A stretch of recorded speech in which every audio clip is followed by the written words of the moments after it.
Party కుటుంబ సభ్యులందరికీ, నియోజకవర్గ తెలుగుదేశం పార్టీ కుటుంబ సభ్యులందరికీ కూడా పేరు పేరున ధన్యవాదాలు తెలియజేసుకుంటూ,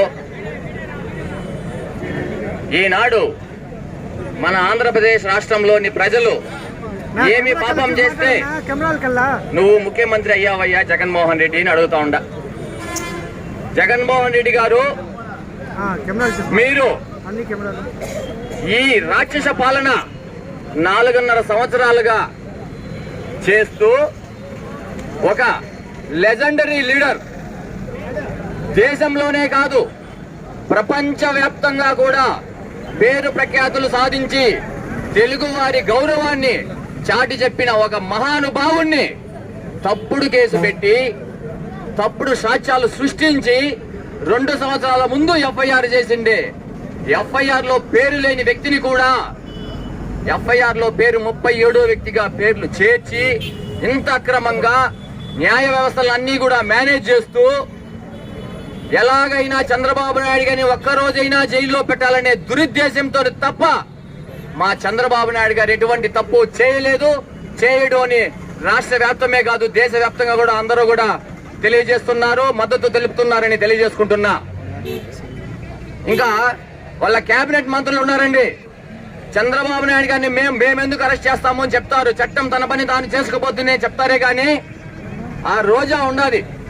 ఆ రోజక్క చెప్తుంది, బుద్ధి జ్ఞానం ఉండే ఏ మహిళా లోకానికి సిగ్గుచేటు విధంగా ఒక చంద్రబాబు నాయుడు గారిని అరెస్ట్ చేస్తే సంబరాలు చేసుకుంటుందా ఆమె? సిగ్గుండక్కర్లే. బుద్ధి జ్ఞానం ఉండే మినిస్టరేనా మీరు?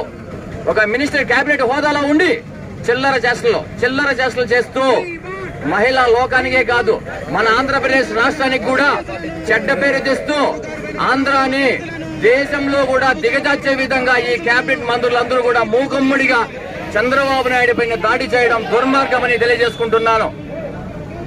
చంద్రబాబు నాయుడు గారు కడిగిన ఆనిముత్యంలా ముందుకొస్తారు. ఎవరికి కూడా అలాంటి సందేహం లేదు.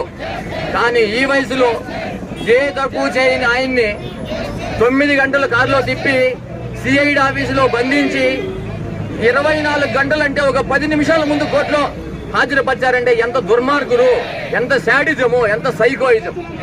మామూలుగా చంద్రబాబు నాయుడు గారు ఎవరిని కూడా ఈ 44 సంవత్సరాల్లో ఎవరిని కూడా చెడ్డ మాట అనింది కానీ దూషించింది కానీ ఎవరికి కూడా ఒక మారు పేరు పెట్టింది కానీ లేదు. మీరందరికీ కూడా తెలుసు, చంద్రబాబు నాయుడు లాంటి వ్యక్తి ఒక మనిషిని సైకో అన్నాడు అంటే ఆ మనిషిలో ఎంత క్రూరత్వం ఉంటుందో మీరందరూ కూడా ఆలోచించాలి. మనం అందరూ కూడా మామూలుగా చంద్రబాబు నాయుడు గారు ఎవరిని కూడా ఒక్క మాట అంటూ జగన్మోహన్ రెడ్డి గారిని ఆలోచించి సైకో విధానం అన్నాడంటే